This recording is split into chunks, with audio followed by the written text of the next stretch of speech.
NASCAR and FX welcomes you to Nashville Superspeedway, where today it's the NASCAR Busch Series, racing for 300 miles. Engines have fired, field at the ready. And on our Super 8 starting grid, we'll show you how the field will roll off after Martin Truex has gone to the rear. Not exactly how they qualified, because the inside column moves up. That moves Bobby Hamilton Jr. up to the front row alongside Johnny Benson. So this is the way they will come to the flag. And as we mentioned also in the pre-race show, Greg Biffle in the 60 car, he qualified 16th. He will move back there with Martin Truex Jr. along with David Keith, also wrecked in happy hour practice, and Derek Cope had an engine change as well.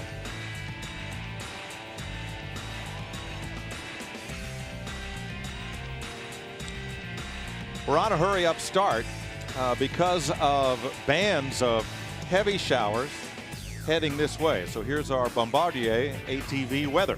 There you see the air temperature is 61 degrees. It looks like the weather's going to be pretty consistent. And remember, we talked in the beginning also, this is a concrete racetrack. So track temperature, it's not as sensitive to temperature changes as it would be if we were on asphalt. This track is 1.3 miles. So to complete 300 miles, we'll take 225 laps, 45-mile-an-hour pit road speed, and they'll pit every 70 to 80. And that will be for fuel. And at 225 laps, these guys would like to be able to do this race on 2 stops, but a big concern, they have 3 sets of tires they can change under caution per NASCAR rule. The left side tires, especially the left front, seems to be wearing as much as any tire on the car, so there was some concern if 3 sets was enough. Yeah, Jeff, this morning we talked to some drivers with rear tire trouble, some drivers who were wearing that left front right to the cord in practice. Mike, you're exactly right. That's the biggest concern up and down pit road here today. That all the main guys that I can talk to said, hey, watch the left side tires. We've got to be real careful that we don't get ourselves in trouble by trying to go too long on this first stop, especially because left sides have only been looking good right around 35 laps when guys start really getting concerned. Jeff, do you think is some of that just the setup of the cars here, or is it what the drivers are doing, either getting into or off the corner, that's abusing that left front? It's a combination of both, Mike. You really try to hunt that bottom line and get on that white line, as we say, around these corners. And some of the guys are actually even kind of clipping the asphalt. So trying to turn the car with the left front tire, by doing that, I mean, you just put an added load on top of it. The new type of tire we're racing here at Nashville for the first time, the sidewalls flex a little bit more, got a little bit more side bite to them, so it's just natural when the car tries to run up off that bottom, it really works these left side tires. There's Martin Truex Jr., who has stopped to retake his position at the tail end. Now, that crash happened fairly early in final practice. They did get out on the racetrack in this car and actually made about 21 laps. Wasn't quite as good as the other car. This is a brand new race car. They did test it at Texas, so it has some track time. But this was going to be their car that they plan on running at Lowe's Motor Speedway at Charlotte next month. Matt? Mike, another guy who 1 year ago started this race, his first ever Busch Series start, and that's David Stremme. He told me they really feel like the team continues to make leaps and bounds. They didn't do a lot of testing this year as we get ready to go 1 to go here at Nashville. They really feel like, though, they are starting to come into their own. He says the 1 year anniversary, he'd love to break through and get a win here. Wholesale changes on that race car. Halfway through the final practice, the car really came to life. A new number on that car. They've been running 32. They are now and will be number 30 the balance of the season. We'll explain that a little further later on.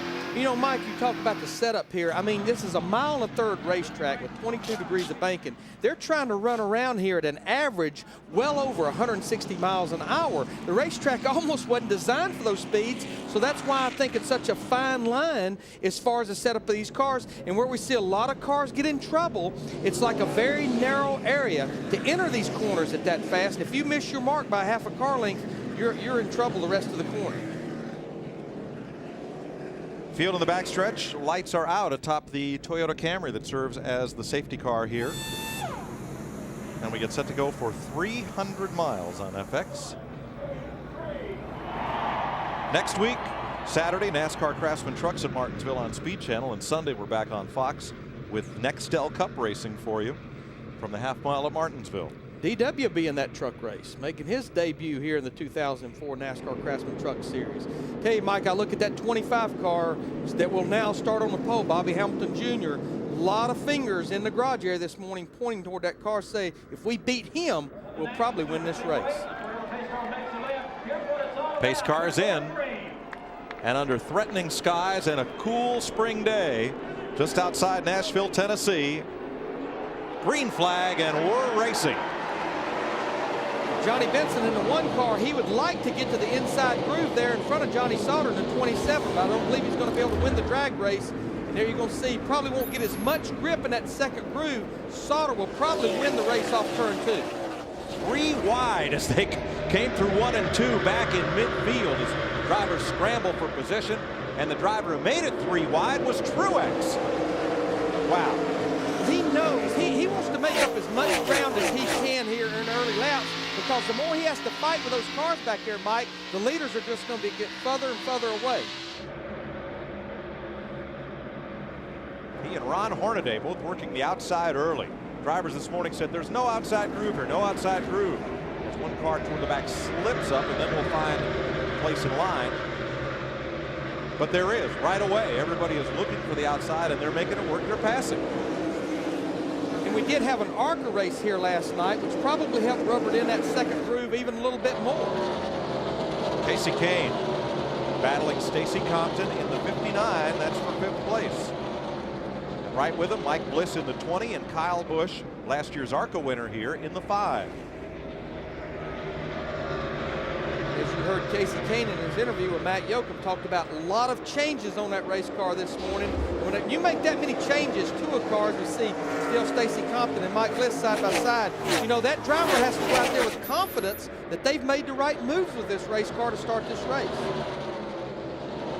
And they were 3 wide right behind them, squeezing David Rudiman through the middle back at about 11th place. So there is no single filing here. On board Kenny Wallace. It's David Rudiman just ahead. Wallace in 16th place. Tim Fedowa just ahead of Rudiman in the NBS 24/7 chip. You know, that's shot right there, and I think this was a lot of complaint that the cars had last night, is they're wanting to be just a little bit loose when you pick up the throttle, and that's what got Martin Truex Jr. His car just kept getting looser and looser and finally came around with it.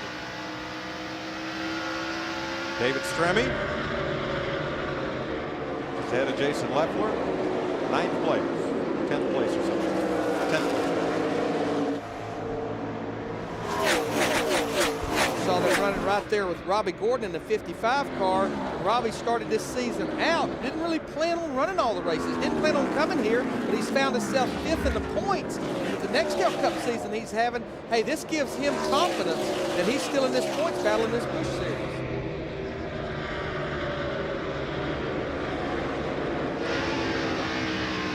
See right in front of Robbie Gordon right there, the blue and green car, that's David Green, the 37 car, our points leader. Seems to always run good here. His 2 finishes last year, 1st and 2nd, and he knows you have to use a lot of patience at this racetrack. Johnson City driver Brad Teague into the garage after 2 laps, where he'll join David Keith. Kyle Busch making a run on Stacy Compton. This will be for 6th place.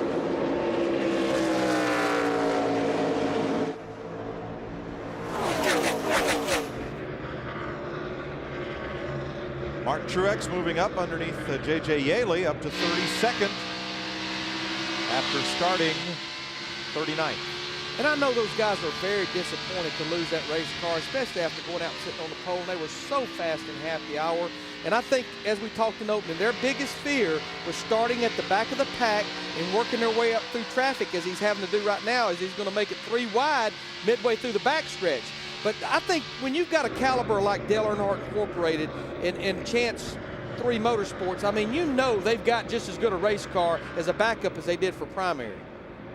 Coming to the front, Casey Kane as he battles Johnny Sauter as number 27.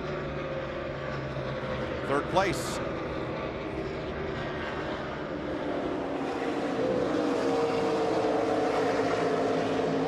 Casey Kane is a young man in a hurry. Yes, he is. Greg Biffle also started at the back, and he's moved around. The 43 of Aaron Fike. They saw something in the engine they did not like, and after conversation, Jack Roush flew in to have a look as they disassembled it this morning. And we're glad they did. They found something that needed attention. Jeff Hammond. Mike, what happened was the same thing that occurred in Rockingham occurred here at Nashville, which was some epoxy inside the Oberg or the Mecca filter, which is a return line, which tells a lot of times engine builders if there is a problem.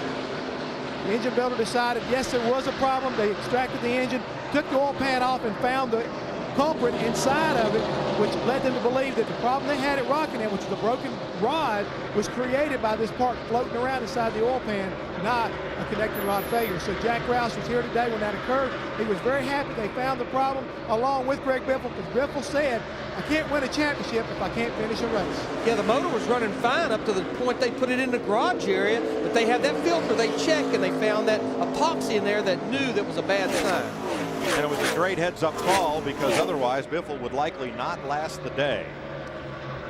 Bobby Hamilton Jr., it's the third race he's led this year, and he's now led in 6 Nashville appearances. All 6 races he has led. Yeah, I mean, in 11 laps, he's already pulled out to a second-half lead over Johnny Benson. And all throughout the weekend here, in practice before qualified third, and in happy hour, he has been in the top 3. So, I mean, they've been fast since they unloaded yesterday morning.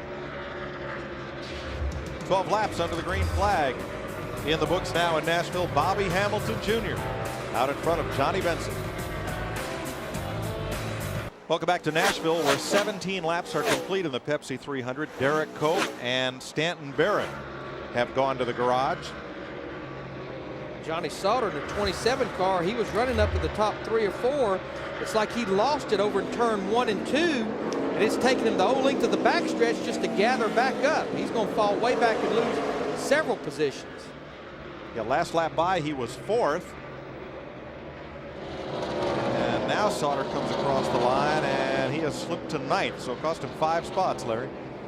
It's such a line-sensitive racetrack. Hit your marks. This was down turn 1 and 2. You can see he was almost above the second groove. Car got very loose with him. He was fortunate to grab it up before he went up there and hit that white wall. Very close call. Big field here. 54 cars came to compete for the 43 spots. So kind of sad to see 4 cars in the garage area very early in this event. Robbie Gordon now in 10th place. Matt? Robbie Gordon trying to build on that 3rd place finish last week in Texas. Robbie came on the radio about 10 laps ago and said the water has climbed to 250, oil temperature 300. He then tried to fade out of traffic to pick up some clean air. Robbie says it only helped slightly, dropping the temperatures down 5 degrees on both water and oil. They're keeping an eye on that race car. I tell you what, Matt, when I look at that race car come down the front stretch, though, I see no opening whatsoever in the valance below the front bumper. And on that top radiator opening, I see a tremendous amount of tape. You know, these crew chiefs, they get lured into because how much tape helps a race car. It helps plant the nose, helps it run down these long straightaways. And when you're out there in traffic making long runs, it makes the water and oil temperature both go up. And it's a jacket and sweater day, so you would think with the ambient temperature fairly low, you wouldn't look for an overheating problem. Now, Greg Biffle had moved up well. Biffle started 42nd. He had come up to 24th place. And it looked like perhaps he had slowed a bit. But continues to hold at 24th. Biffle comes in here 10th in the points. He's one of the guys running both series, the entire series. Stanton Barrett has returned to the race after a trip into the garage. Andy Ponstein has taken his Yahoo car behind the wall. Let's pick up the race for 5th. Stacy Compton trying to come back to the front and battle with Kyle Busch. David Stremme passed David Green just a lap or 2 ago. You saw them. That was for 7th place. So this is the race for 5th. You know, it's good to see Stacy in that 59 car, Stacy Compton, having a good run. Good qualifying effort. Qualified 7th yesterday. And these guys, they've not even led a lap this year. And I think a lot has to do with adding that second team of Robert Presley, making the swap from Chevrolet to Ford. I think it's just taken them a while to recover, especially from adding that second team. Yeah, they've certainly had a full plate. Matt? Kyle Busch, 3 times he's finished 2nd, trying to close the deal and score his first NASCAR Busch Series win. currently runs in the 5th position. Came on the radio, told his crew chief Lance McGrew, I'm doing exactly what we talked about before race and last night after final practice. I'm taking my time, being patient, and I'm just cruising right now trying to save that left front tire. Jeff? Matt, right now I just saw Jack Rouse walk by me. The 60 car, Greg Biffle, is headed to the garage area with possible engine problems. And once again, talking to Junior Paxton, one of the tuners for the 60 car, says it looks like it's another one of those terminal days for the 60. Of course, he had a great run going at Texas last week. I think he was running 5th when the engine let go there. And there you see that dreaded left-hand turn to the garage area. Not a good sign. We saw the problem found in Biffle's primary engine. Not sure if the backup was configured the same way, but it certainly has a terminal problem. Jay Sauter has made a pit stop under green. Comes back into the race as Bobby Hamilton Jr. has opened up a 5.5-second lead over Johnny Benson. Captain Concrete, Jason Keller, runs at 3rd. Picking them up, laying them down. Welcome back to Nashville. Aaron's invites you to do the math. Ron Hornaday Jr. from 26 to 12 is our biggest mover. Martin Truex Jr. has picked up 14 spots from where he took the green flag, but Truex is in danger of falling into the clutches of Bobby Hamilton Jr. and going a lap down. Here's our race leader, and Martin only lacks about 1.2, 1.3 seconds of Hamlin catching him. Yeah, I mean, for a guy coming in here second in the points, his team actually leading the owner points with Dale Earnhardt Jr. running that number at Daytona when he won the season opener. Again, I think he has a decent race car. It's just Bobby Hamilton Jr. is so good versus all of the competition. But Matt Yoakum, those guys could be in trouble. Martin Truex are going a lap down here early. Trying to keep little Martin pumped up. Kevin Bono-Mannion on the radio telling him, we will fix your tight race car on our first stop. If we go a lap down, we'll try to keep the leader in close proximity so we can be the lucky dog. Already planning ahead, managing this race for young Truex. Well, that's what you have to do. As the race unfolds, you have to adjust your strategy. And, of course, what Kevin Mannion's banking on there, if we do indeed go a lap down, and there you see it, it's very close, that maybe we can get the free pass with a pardon. Two good battles here. The 22 of Jason Keller and the 59 of Stacy Compton. And right behind them, David Stremme and David Green are coming right into that picture. This is a race for 5th. I've been watching that 30 car, David Stremme, and he may very well have one of the better race cars as well. Started back in 14th position. He's already worked his way up to 7th. And there you see he's just going to drive by Jason Keller. Looked like Jason Keller in the 22 got in there, and the car washed up with him. David Stremme took advantage of it. And there you see Martin Truex Jr. in the 8 car, our pole sitter, versus Bobby Hamilton in the 25 here, lap 35. He goes 1 lap down. Now it's going to be a long way before Hamilton laps the next car. So Truex will hope to stay in that position in case a caution comes out. And Mike, I know this is a different race car, but Matt Yoakum said that what Martin Truex Jr. is complaining about is tight. The car's not turning. Remember why he crashed his primary car? It was loose. Possibly they adjusted for that, maybe over-adjusted for what that other car was doing. Michael Waltrip, Ron Hornaday. Michael's kind of struggled in qualifying the last few races of this Busch Series and had really hoped to get his program back on track today as he and Hornaday battle for 12th. Yeah, Michael started back in 22nd position. Now he's up there to 12th. You know, we talked about in the beginning of the show what this weekend could do for some of these Nextel Cup drivers. When you look at drivers like Michael Waltrip in the 99, this new tire package that they seem to be struggling with on the Cup side, if they find something here, it very well could transfer to their Cup team. Ron Hornaday, though, right behind Michael. His AC Delco Chevy has been moving up rapidly in the opening stages of this race, Matt. The Blue Deuce has climbed all the way to 13th. He says the car has a slight vibration and is tight, but this is another team that's trying to gain a huge boost of momentum as we start to hit the races to go back to back to back. They want to go into the off weekend next week with a good run, still searching for their season's first top 5 finish. Yeah, Matt, this team came over here and tested a few weeks ago, thought they hit on some things geometry, front-end geometry-wise. They complimented the new tire, but when they got back here, Ron did not like the way the car was driving. They had to go back to their old package. You saw this battle for second as it unfolded. The 36 went up and almost slapped the wall in turn 2. The Pennsylvania driver Travis Geisler, he's gathered it back in. Larry, what I'm seeing here, I don't like. I'm seeing lap cars on the bottom of the track and some lap cars running way up high, and the leaders having trouble threading their way between lap cars on the bottom and lap cars up top. They're not predictable. Right. And Jeff Hammond was telling me he attended the drivers' meeting, and they agreed at the drivers' meeting the lap cars would move to the high side, but we're not seeing the consistency of that. And I think one reason is some of these cars are finding when they go to the high side, they get up in the loose stuff and all but lose control. So No they go grip back whatsoever. down. They go back down to the bottom where it's safe. Matt? Mike, you're exactly right. About 10 laps ago, Kyle Busch told his crew chief Lance McGrew, he says there is a ton of loose rubber on the racetrack. Anytime anyone steps out of the groove, you're going to be in trouble. Fourth place, Kyle Busch. Right there behind Bobby Hamilton Jr., Casey Kane, and Johnny Benson. Oh, Jay Keller, something's happened with that car. That's about the second or third time we have seen that happen, that he just loses a lot of ground, but he's definitely in trouble as he heads down the backstretch. That car, I mean, look how fast. Ron Hornaday in the 2 caught him so fast going in the 3, he almost ran over him. Wonder, Larry, if he got up trying to pass a car, got up in the loose stuff. And it took him a half a lap or so to get his tires cleaned off. Now you see him, he's weaving it. wiggling. Yeah, When trying you to pick clean that it. stuff up, it makes you feel like you've actually got a flat tire. Meanwhile, Bobby Hamilton Jr. in the U.S. Marines Ford has maintained a 5-second lead over Casey Kane. Greg Biffle out of the race with engine trouble. Gus Wasson has gone to the garage. Bobby Hamilton Jr. still leads, but 2 contenders have been to the pits. David Stremme and Martin Truex Jr., the pole sitter, who had to start his backup car in the rear of the field. Yeah, and I think as we ride with Martin Truex Jr. right here in the 8 car, I think what happened with them, that car was just getting tighter and tighter. He had already been lapped, so why not come to pit road, Matt Yoakum, and go ahead and get those fresh tires, but they don't need a caution to come out and burn them.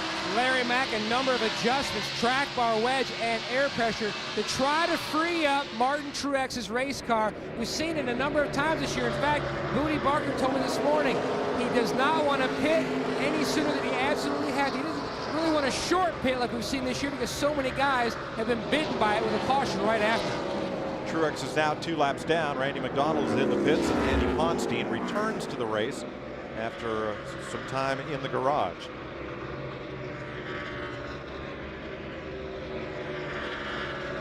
Show you what happened to David Stremme. After he lost that tire, he nearly lost the whole car.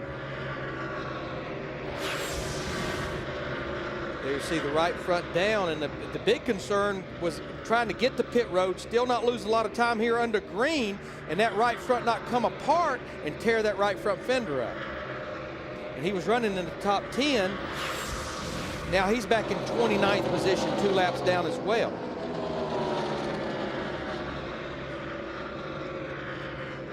Casey Kane has eaten into Bobby Hamilton Jr.'s lead by a second. It now stands at 4 seconds. Johnny Benson 3rd, Kyle Busch 4th, Stacy Compton 5th. Yeah, I mean, I've been watching Casey Kane. He is definitely every single lap. As there you see how the interval has shrunk to our leader, Bobby Hamilton Jr. Jeff Hammond, I believe Casey Kane, either Bobby Hamilton Jr. has throttled back or Casey Kane's that much better. Well, Larry, it's kind of funny, but both these drivers seem like they're very happy with their race car. Bobby Hamilton talking to crew chief Harold Holley. He said the car is neutral. Harold's telling him just be smooth, hold a pretty wheel, and hit your marks. At the same time, Casey Kane calls in, tells his crew chief, hey, it's pretty sporty. It's pretty sporty. And right now, it's looking pretty sporty, guys. Yes, it is. And right now, they're about, I'm going to say about 20 to 25 laps from that green flag stop. So we definitely know Martin Truex Jr. and David Stremme, they wanted to cycle through those green flag stops without a caution. Hamilton Jr. up front. 2nd is Casey Kane. And 3rd is about to be a battle between Johnny Benson, Kyle Busch, Stacy Compton, and David Green. We'll be right back. Boy, for the smoothness of this concrete racetrack, there's been a lot of slip sliding around and a lot of changes on the leaderboard. And Casey Kane took the lead from Bobby Hamilton Jr. Then he goes for a slide. Stacy Compton has moved up to 3rd, taking David Green with him. Let's show you the lead change. This was about 2 laps ago. There you see, turns down. I mean, he'd been running Bobby Hamilton Jr. down about 1/3 of a second a lap. He took the lead and was driving away, And then he gets in trouble, as we've seen a lot of other cars get in trouble. So Bobby Hamilton Jr. in the 25, he takes the lead back. Now he has a second three-quarter lead. We got trouble. Turn 4, caution is out. Two-car wreck. Aaron Fike is one of them. Mike Wallace is number 4, is the other.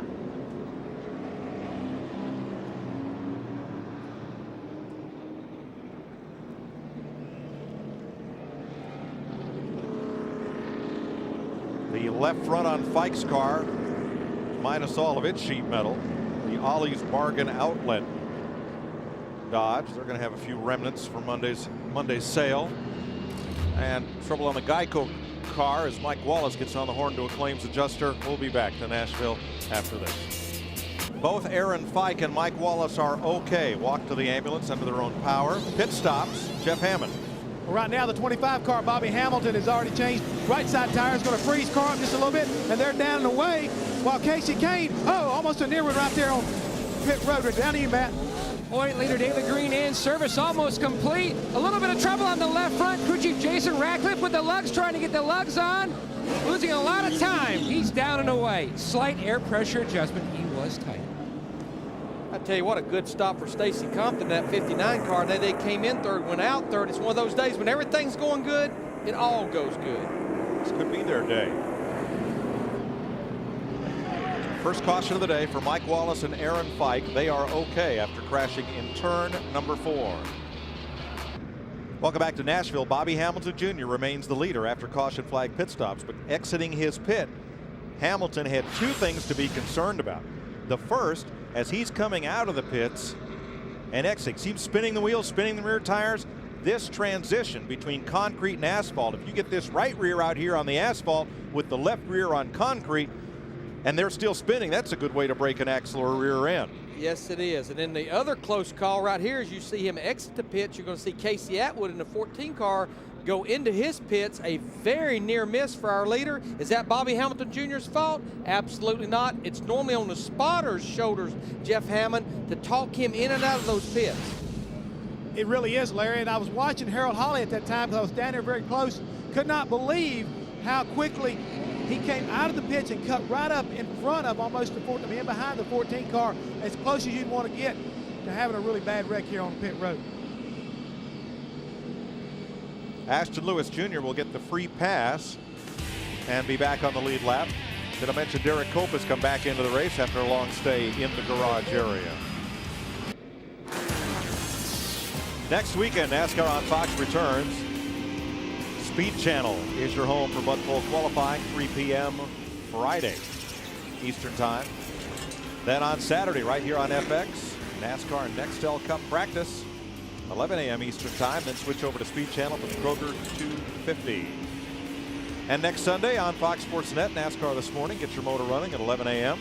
Eastern Time. And then on Fox, the Advanced Auto Parts 500 from Martinsville. And there's 2 questions heading into Martinsville. Who will lose their temper?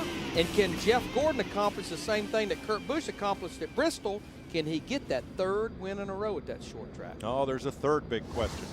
What is Ward Burton doing involved with the Roanoke Ballet next weekend? That'll be interesting. Very. It's a racing themed event, and I just can't wait to see how that turns out. That ought to be interesting. Jeff Hammond.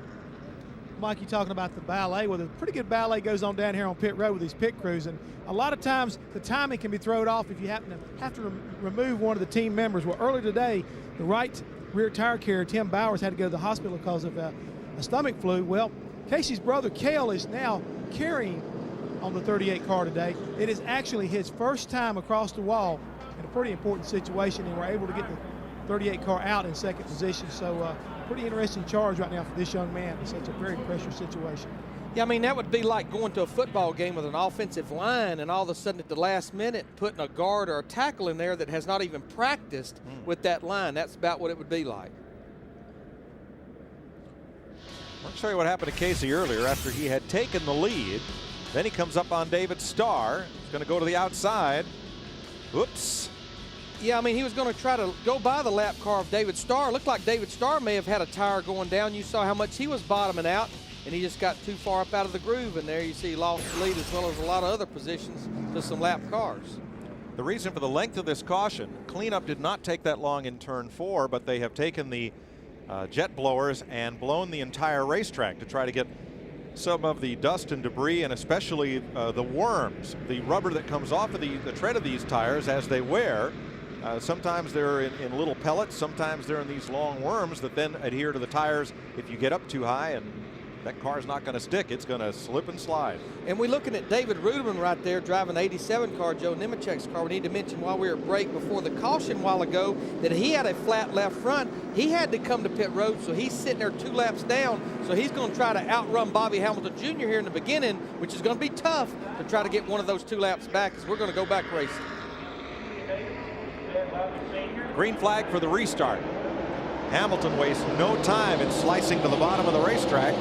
Now Casey Kane's going to try to clear the lap car into turn 1, and does. Compton and Busch on the outside, 3rd and 4th, trying to get past Ruderman and Stremme. Of course, Ruderman's sitting there now 3 laps down, and Stremme's back there as well, 2 laps down in the 30 car. And Stacy Compton's not going to get any help. Stremme comes up. Kyle Busch goes to the bottom. If he's not careful, Stacy in the 59 car, not only is he going to lose the position to Kyle Busch, he's now side by side with Robbie Gordon in the 55. He's going to lose that position, as well as another one to Johnny Benson in the 1 car, and that 1 car had a great pit stop a while ago. Robbie Gordon going after Kyle Busch, thinks better of it as they roll off into turn 3. Stacy Compton was doing the right thing up on the high side, didn't get a lot of respect from the lap cars, and ended up having the cars he was racing against, instead of them being behind him, working the bottom side and underneath. Pretty impressed with Robbie Gordon in that 55 car, though. Again, not really planning on running this race a few weeks ago, qualified in 11th. He had never raced at this racetrack. They didn't test over here or anything, and now he's sitting here running up in the 4th position.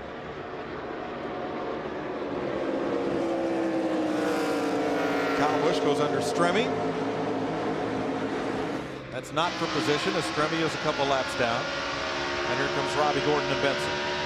Johnny Benson in that 1 car, he's never raced here at this racetrack. They came over here and tested, as we see our battle for the lead heating up between Bobby Hamilton Jr. in the 25, Casey Kane in the 38. But Benson and that group did come over here and test a Nextel Cup car before Las Vegas.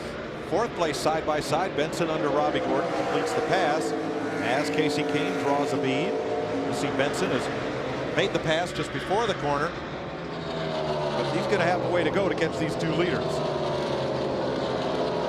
Hey, our 2 guys leading this race right here, Bobby Hamilton Jr. in the 25, Casey Kane in the 38. As we've seen throughout most of this race, these 2 race cars now, especially on fresh tires, are fairly equal. Casey Kane is almost content right now to run in the tracks of Bobby Hamilton Jr. because they have almost a set of full corner lead on Kyle Busch in the 5.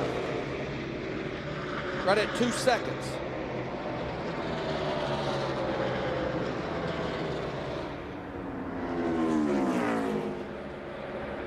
Michael Waltrip getting underneath Stacy Compton, and Clint Boyer, who's in the 21, moves up to 8th place. Ron Hornaday moves to 9th.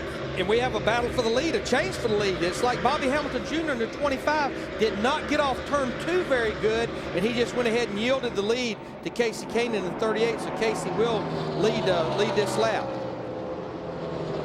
Pretty impressed with that 21 car right there, Clint Boyer, making his second Busch Series start. Didn't get off to a very good start last week at Texas, and he's going to run this car the races that Kevin Harvick does not run them, and now he's sitting up there solidly in the top 10 as his teammate Ron Hornaday in the 2 is right behind him, and Steve Shaw here in the booth was pointing out to me where Hornaday got such an advantage. Not a big surprise, was on that last restart. Yep, that's his forte. Clint Boyer looking over Michael Waltrip. Aaron's cam looking back at the Reese's Chevy. Well, Mike, you mentioned that as he's going to go underneath Michael Waltrip in the 99. You were talking about Michael earlier in the Aaron's Dream Machine here. Don't qualify that well at these Busch races, but when they drop the green flag, he definitely moves to the front. 3rd place. Kyle Busch has company. It's Johnny Benson's Miccosukee Dodge.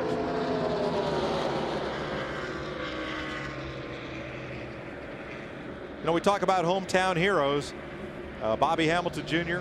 in this race has won. David Green, Nashville's kind of his adopted hometown, but one of my hometown heroes from Tennessee is with Matt Yoakum. 60 miles away from Clarksville, Tennessee, Jeff Purvis.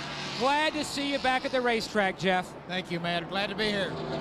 It's no wonder if we find you the track, you're going to be with James Finch. You guys have had a long association through the years. Yeah, we spent a lot of time together at racetracks, and we've had a lot of fun. I'm just here trying to cheer him on. How are you doing after that tough crash 2 years ago, Jeff? I'm doing good. You know, of course, I'm not racing. I'm the average race fan wanting to race, but I'm doing real good. My family and friends have supported me through the whole thing, and I'm doing real good. 4 times a Busch Series winner. It's so great to see Tennessee and Jeff Purvis back at the racetrack. 4 wins in 186 series starts, 2 in 96, then Colorado in 2001, and Texas in 2002. In that car right there that David Green's driving, a 37 car for Bruco Motorsports. David Green, you see his day as it has unfolded while Johnny Benson makes the move on 18-year-old Kyle Busch. And that will move Benson back up into 3rd. So it's Casey Kane's chance to lead here in Nashville over Bobby Hamilton Jr., Johnny Benson, Kyle Busch, and Robbie Gordon. A new leader in Nashville and the second caution flag of the day. Bobby Hamilton Jr. went past the 38 for the lead. So Casey Kane comes up on the lap car of David Starr, who was up in the higher groove as the drivers had been instructed. Bobby Hamilton Jr. dropped underneath, took the lead. And then David Stremme had a wild ride up in turn 2. That's Hermie Sadler close behind, maybe too close. Maybe got a little bit of help right there from Hermie in the 0-2. Brought the caution out. I want to tell you who this caution could have been a break for is we see David Stremme right there leaving pit road after changing tires. Almost looks like maybe Casey Kane was getting in trouble just a little bit in that 38 car. Jeff Hammond. Larry Mack, what's going on here right now? The 38 car, Casey Kane, when he was passed by Bobby Hamilton Jr., thought he actually had a tire going down. Not too sure right now. He's trying to get his tires cleaned off as he's riding around behind Hamilton at this moment. But the guy who got in trouble a minute ago, David Stremme, did have a tire going down whenever Hermie Sadler got in the back of him. That was the reason for him bumping him. He had a right rear tire going flat. Yeah, I mean, you could be right on Casey Kane, Jeff, the 38 car, because we just had, watching the replay when he was behind David Starr, he was up in that high groove. We've been talking about it the whole broadcast, picking up those rubber pieces on your tire make you feel like you got a flat tire, and that crew chief's saying, are you sure? Are you sure? Well, he stayed out and will have the opportunity to pit under caution.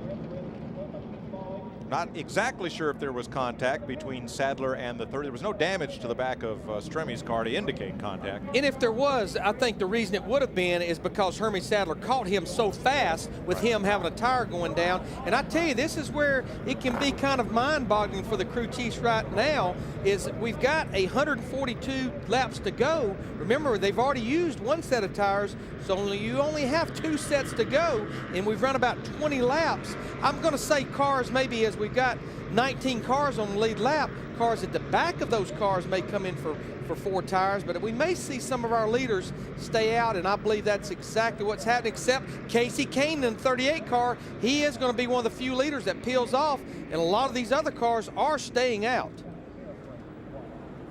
Paul Menard, the rookie, will be the driver who gets the free pass around on the caution flag. Here's Jeff. Casey Kane brings his 38 Dodge into pit road. Guys, he must not have liked those tires for sure. But looking here, it looks like the right rear is up. They are going to put 4 tires on it. Send him back out. No, he's only going to put a 2. Yep, 4 tires stop.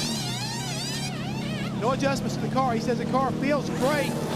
He just was not happy with that set of tires. He'd rather be safe than sorry. Right now they're putting 4 tires on it.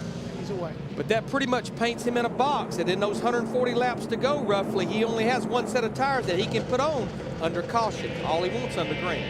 Ashton Lewis has stopped. So has Jason Leffler under this caution, and David Stremme and Tony Raines. Cleaning up the second caution of the day and about to go back to green in front of a really nice crowd here at Nashville Superspeedway, just east of the Music City. Coming up on Fox, Major League Baseball, Yankees, Red Sox, one of the most bitter rivals, and a classic playoff series and an offseason with huge moves. What will happen in one of the most anticipated regular season games in years? You'll find out live in prime time as Taco Bell presents Yankees Sox, 8 p.m. Eastern, 5 Pacific. By Casey Kane making that pit stop and coming to pit road to get 4 tires, he's going to give up 13 spots. So he's going to go from 2nd back to 15th. Also, we need to note that Kenny Wallace, Tony Raines, Ashton Lewis, along with David Stremme, they came in for 4 tires. Now, Jason Leffler in the 00, he was on pit road, but no tires, just adjustments and fuel. So he'll still have 2 sets left. All right, they'll come around to complete lap 88 in the Pepsi 300. A little more than 1/3 distance. And Bobby Hamilton Jr. grabs a gear, gets going, and he'll easily clear Robert Presley to get down to the low groove and get away. I'll say he grabbed the gear. I mean, he yanked Johnny Benson in that one car. But look, I don't think he had his tires cleaned off. A lot of these cars are in trouble. Their tires are not cleaned off. David Green and Jake Keller are really climbing the hill. They're 3 wide in the middle of the pack. This is a mess. I think so many of them that did not change tires, and we got a battle for the lead. Robbie Gordon in the 55 car, he's going to take the lead away from Bobby Hamilton Jr. And Kyle Busch in the 5 is coming as well. Bobby Hamilton Jr. still, I don't think he has his tires cleaned off. Kyle Busch is going to get him. Johnny Benson, Clint Boyer. There is trouble on the 25. Yeah, he's in big trouble. I believe it's more than tire problems right now. Jeff Hammond, what's going on with him? Not too sure what's happened to Bobby Hamilton. What could be, Larry, as you were talking earlier about the worms. This is what we're talking about. This all over the tires when they're hot. This is what will gather on them, and when they go back to green, if they're not cleaned off really good, it'll make you think you've got a flat tire, and you've got to be really careful during those restarts to get your tires cleaned off. Well, he's going to come to pit road, Jeff. He's got more problems. I think he may actually have a flat tire because he was not gaining any ground. He was about to get run over. Number of possibilities, Larry. He got a huge jump on that restart. Could he have missed a gear? Could he have over-revved the engine? There's a lot of things that could have happened right here. Looks like he may have had a left side tire problem, Jeff. That's exactly what they're doing right now, is just changing the left side tires. He's got the 2 left side tires changed, and he's waiting. They're looking real intently right now to see if it was flat. It didn't look to me like he had a flat tire, Larry. It looked like it just had a lot of debris on it. And he will lose 1 lap, making a pit stop under green. Okay, this was a big break for Robert Presley in that 47 car. Now he's on the tail end of the lead lap, and he's pulled out to about 20 car lengths in front of our leader right now, Robbie Gordon, at 55. I tell you who's the best car right now, though, is we're looking at David Green and Casey Kane, is that 1 car of Johnny Benson. He's going to drive by Kyle Busch in the 5. This is a battle for 2nd place. 1 car just keeps getting better as this race goes on, Matt Yoakum. Larry Mack, a slight air pressure adjustment on his last stop has helped fix that tight condition. The guy right behind Johnny B is Kyle Busch. He told his crew chief Lance McGrew under the last caution that he is going to school thanks to Johnny Benson. He said he notices that Benson uses a little bit different brake into the corner. He uses a lot of brake initially because I almost plow into him. I tried doing what he did, and it really helped my entry. That's a lot of times drivers learn from watching other drivers. Well, a lot of brake going into the corner is going to load that front end. You know, put some more mechanical grip there going into the corner. May help the car turn in. The biggest thing you got to be careful using too much brake. As we look at this mess, this is Stacy Compton in the 59 in 11th, all the way back to about the 20th place right now. But using too much brake, if you're not careful, you'll build a lot of heat in that right front tire, cause the air pressure to go up, and it'll cause that car to start pushing, not turning. And will that also overload that left front tire that everybody's worried about running down to the court? And everybody's been having a lot of trouble, as we've already seen today, as we see Casey Kane, that 38 car, remember, came to pit road, gave up all those positions, and now he just drove by Stacy Compton for the 11th place. Right behind this group, David Green's got to run. Jason Keller's got to run. Right behind them, it's a big stack going into turn 3. There they are. I mean, Green and Keller got off, and Tony Raines in that second yellow car got off the corner really well. well, and it almost all log jammed up at the entrance to 3. And that yellow car behind Stacy Compton, Kenny Wallace in the 23 car, he was one of those 5 or 6 cars that came to pit road as we ride with him here off turn 2 and got those 4 fresh tires. I think it's paying off for him right now.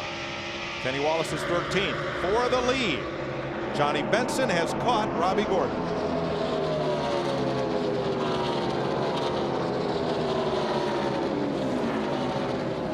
Well, Johnny looked like he wanted to tuck underneath Robbie Gordon in the 55 car right there down in 1 and 2, and Robbie Gordon shut the door. But Benson's been so strong off the corner, he'll get side by side and win the drag race getting off into turn 3 here. Now remember this 1 car right here, this is the team that David Stremme drove for last year and had 2 great runs here, two top 10 finishes.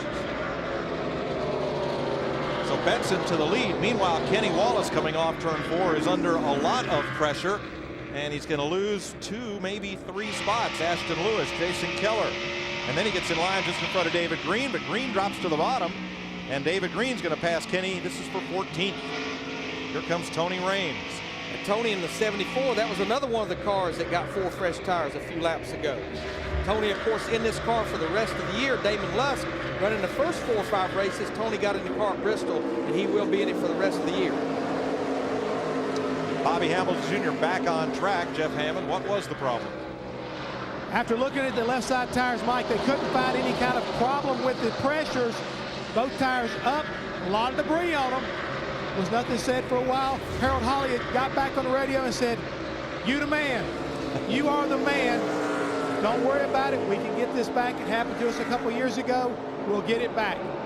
Well, there's no question, as good a car as he has, he can get it back. He's back in 24th position, 1 lap down. He'd like to get up there to where he's the first car lap down to get that free pass. How about Clint Boyer in the 21? He has certainly made a nice comeback from that crash at Texas to run right up here now in the front 4. And your first 4 cars now are nose to tail. And that had to be hard for him to handle mentally. Here's a race car that was leading the points with Kevin Harvick. They won Las Vegas. He gets in there and he said, he told me last week, I do not want to be the guy that keeps his team from winning the 2nd Owners Championship in a row. And here he comes back, and look at him. He's ready to go up there and battle for 2nd with these guys as he goes underneath Robbie Gordon in the 55 car for 3rd. He competed in an ARCA race here a year ago, ran very well, and I think that's one of the places that caught Richard Childress's eye about him. So Boyer moves up to 3rd. Johnny Benson, former series champion and rookie of the year, has assumed the lead here in Nashville. At Nashville, Kyle Busch wants the lead from Johnny Benson and takes it away, heading off into turn 3. And Clint Boyer says, if you're going to take the lead, I want to take 2nd place from Johnny Benson in that 1 car. Great run for Clint Boyer in this 21 car. You know, I believe our points leader is in trouble. He got up high in 3 and 4 a while ago, and he has slid back to 19th position. Matt Yoakum, I believe we have trouble on the points leader. Larry Mack, he is falling fast back to 19th. He came on the radio 3 laps ago and said, I feel like I have a slow leak in the left front tire. Earlier he thought he had a flat left front, and then he cleaned it off, and then he felt like the tire was okay, but now he's radioing back, possibly slow leak in that left front, just trying to hold on till he can hit pit road or they get a caution. Jeff, do you think that's the problem, or is it just something about the way these tires pick up loose rubber that's causing these drivers fits? Mike, I really believe it's a lot to do with the rubber. The guys told me earlier today that when you get up out of the groove, if you miss it by as little as 12 inches, you cover that right side tire with debris and those worms, as they want to call it. The car just goes to pieces. You feel just like you cut a right rear down or a right front. You cannot drive it. You have to chase it up the racetrack, and when you do that, guess what? Then you cover the left side tires, which are about half worn out to begin with, and all of a sudden you think you've got 4 flat tires. It is a bear to drive that race car when you get out of the groove. And if indeed that's the case, it can take you 3 or 4 laps to clean it up. There you see it right there, all the rubber coming off these tires up in the upper part of that racetrack.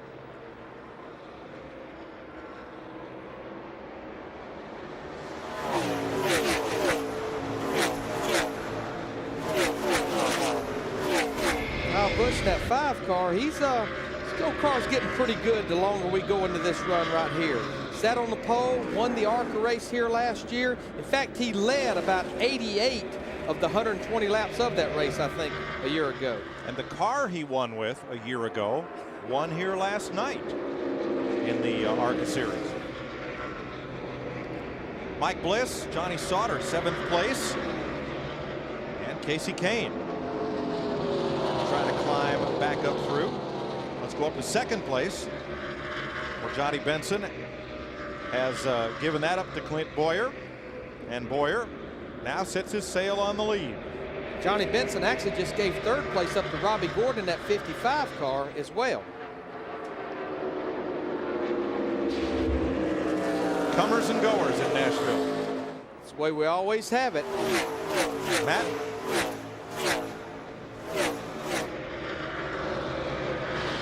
Robbie Gordon just moved back up to 3rd. He said he feels like that the 5 car of Busch and the 21 are really better than his car is in the corner. That's where he feels like he's losing most of his time.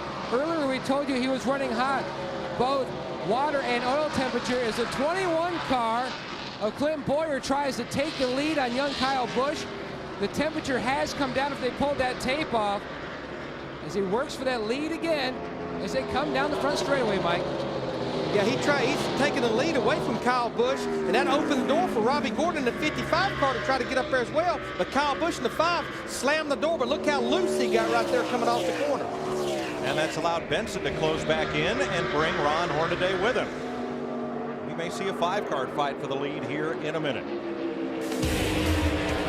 We are halfway in the Pepsi 300 at Nashville. You're watching NASCAR on FX.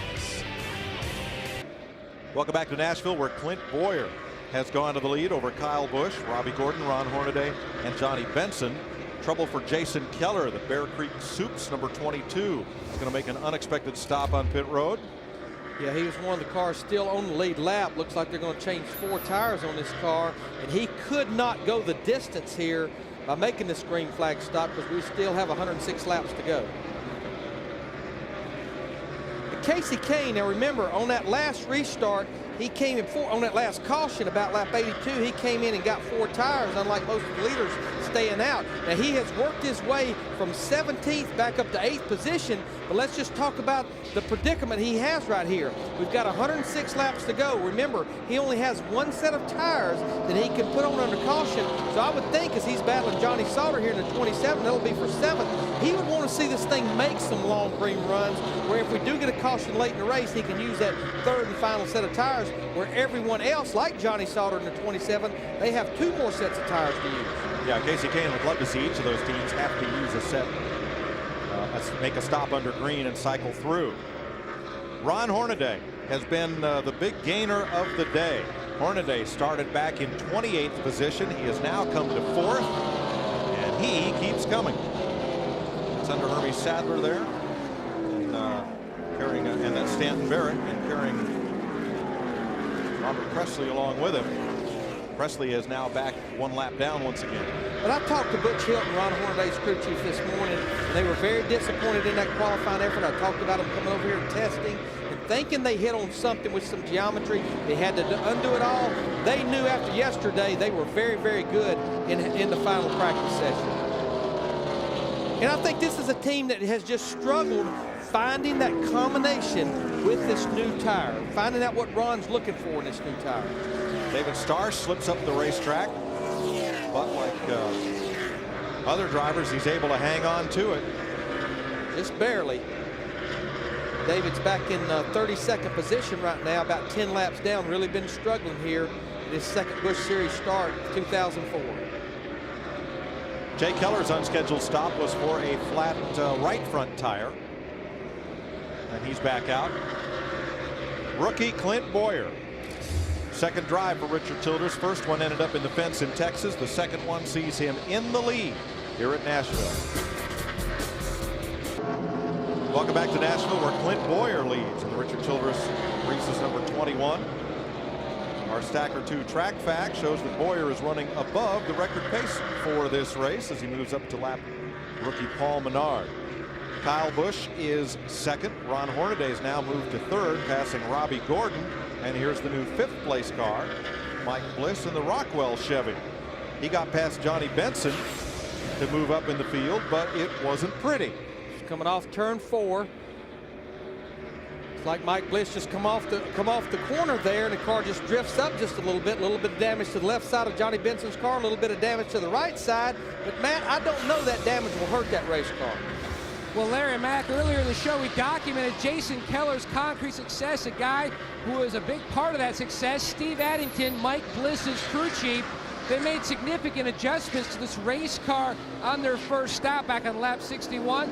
Now he says the car's a little free early, but then goes to neutral after 20 laps. But the concern right now, the water temp is climbing steadily now between 230 and 240. They think there may be some kind of debris on that grill. The other big concern is Casey Kane, who just went past him for 5th. Now that'll drop Bliss to 6th. Johnny Sauter's in 7th. Michael Waltrip has climbed to 8th. Johnny Benson's has now slid out of the top 10. Benson just lost 3 spots in 1 lap. Tim Fedewa went past him, Casey Atwood, and Jason Leffler. So here's Michael, who's one of the big gainers and all that, up to 8th. And we talk about Johnny Benson. He's on pit road right now, and this is the green flag stops. These are scheduled stops. We knew they were going to come in the next 5 to 10 laps, so these will be for 4 tires and adjustments. Maybe that little bit of damage hurt him, though, Matt. Wedge adjustment already completed for JB. They cleaned the grill, pulled the fender out a little bit, and make an air pressure adjustment. He also told his crew chief John Wilkes that the car is just bouncing way too much. And that's not unusual on a concrete racetrack, as we see Ron Hornaday in that 2 car, Clint Boyer's teammate. He goes for 2nd place around Kyle Busch in the 5. You build up so much air pressure here on a long run that's a comment a lot of times the driver will have when you get the air pressure built up. We already talked about on a long green run here is the tires get the feeling like basketballs. I've heard them say feels like I got 100 pounds of air in my tires. Trying to get past Tony Raines. Hornaday looks to the inside. This got to be a tough one for Ron Hornaday. We have documented throughout the season how he and the 21 have virtually switched paint jobs onto all of the equipment so that Hornaday could have a chance to run for this championship. And here in the middle section of this race, Hornaday's fought his way up to 2nd. That's the good news. The not so good news for this team is it's the other car with rookie driver Clint Boyer that is the 1 spot in front of him. But I tell you, that Ron Hornaday in the 2 car, which would be teammate to this car, he is definitely coming. He could have one of the fastest cars on the racetrack right now. Right here before these green flag stops, you see David Green come to pit road, Ashton Lewis, Tony Raines, Paul Menard, Mike Bliss in the 20. Right here makes his 4-tire stop. And these are coming with about 90 laps to go in this race. We know we can't make it from here. We still have 1 more stop to come. It would sure surprise me if we didn't have 1 more caution flag. It has all the makings of that. Casey Atwood in the 14 car, Martin Truex Jr., our pole sitter in 8 car, making pit stops. David Green taking the gas can down pit road. He'll be back. Yes, he will. That will be a very, very costly mistake for our points leader. And it may, let's see where that can's going to end up at the exit of pit road. I believe the official may be able to get to it. Yeah, the problem is during these green flag stops, it's out there right in the middle of where these cars are going to be leaving pit road. But the penalty will be dragging equipment away from your pit box. Tough break for the point leader, David Green. And Kyle Busch is in, Matt. Huge gobs of rubber hanging from that the left rear quarter panel, Mike, as they make the tire change in the right. Now left side, he is done. He is down and away. There will be no caution for David Green dragging that fuel can down pit road. The official was able to retrieve it without going out there at risk of oncoming cars. Johnny Sauter in and out, Robbie Gordon, all of these green flag stops. Ashton Lewis had to come in a little earlier. He had a cut tire a little earlier than planned. Martin Truex in and out. Kenny Wallace is in. Travis Geisler, Mike Garvey making stops. Now, we've been talking about it. This is a set of green flag stops that Casey Kane in the 38 was wanting to see him. But now he's probably going to get the lead away from the 21 and the 2 car when they make their green flag stops. But Mike, he can't stay out there too long on those tires. He wants to make that pit stop under green, because if it comes under caution, he'll have to use his 3rd and final set of tires. Ashton Lewis got a drive-through penalty because he failed to make the commitment line, and in the grass is Stacy Compton, and locking up the brakes, Ron Hornaday. Compton slid through the cones trying to come on pit road, missed it. That'll be costly. Now, Hornaday got through okay, but really had to lock up the brake as he got onto pit road with carrying the maximum possible speed and did it. So we stay under green. This is a very tricky pit road to get on. It's right in the middle of turn 4. These guys have been out there for about 50 or 60 laps running 160 miles an hour. It can sneak up on you. Matt Yoakum, I think you're in the 2-car pit. Last top 5 finish for Ron Hornaday. Phoenix last year, trying to knock that down today. Get a win. Tires going on the left side. Solid stop so far by the Blue Deuce crew, and he's down and away. 17.1 seconds. Hornaday's last win last May at Nazareth, Pennsylvania. But Mike, we've been following all year long in the Busch Series and Nextel Cup Series. Races are being won and lost by mistakes on pit road. We've seen the mistake with David Green, our points leader, leaving his pit box with the fuel can in, and now the mistake by Stacy Compton in the 59 car, who finally gets to pit road, missing pit road completely on the green. Very costly mistakes for 2 good race cars. Here's Jason Leffler down pit road with a flat left front tire. Caleb Holman makes his pit stop. But if you're going to have a flat tire, have it when you're about to make a green flag stop. Not that costly. Car in defense, turn 4. Bobby Hamilton Jr., I believe, the 25 car. It is, and it'll bring out the caution. Caution is out. Caution is out. And Casey Kane may get the break he needed. In fact, it's going to be a big break because I don't think Clint Boyer has stopped. We're going to have just a handful of cars left on the lead lap. Yeah, the bad news for Casey Kane, as I just had said, he's now going to have to use his final 3rd set of tires here with a bunch of laps to go in this race. Bobby Hamilton Jr. slides up the hill in turn number 4 and brings out the race's 3rd caution at lap 142. Caution comes out at Nashville for the 3rd time today, just as we were toward the end of a round of green flag pit stops. And since one of the cars that had not stopped was the race leader, everyone who had stopped gets pinned 1 or 2 laps down. So the situation now is that there are only 3 cars on the lead lap. This one, Casey Kane, Clint Boyer, who was leading at the time of the caution, and Michael Waltrip. Then Kyle Busch will get the free pass for being the first car 1 lap down. Let's have a look at pit stops. This is our 3 lead lap cars right there. The 21 car, Clint Boyer in the top, Casey Kane in the 38, Michael Waltrip in the 99. The 99 group did beat the 38 crew out, so Michael will go from 3rd to 2nd.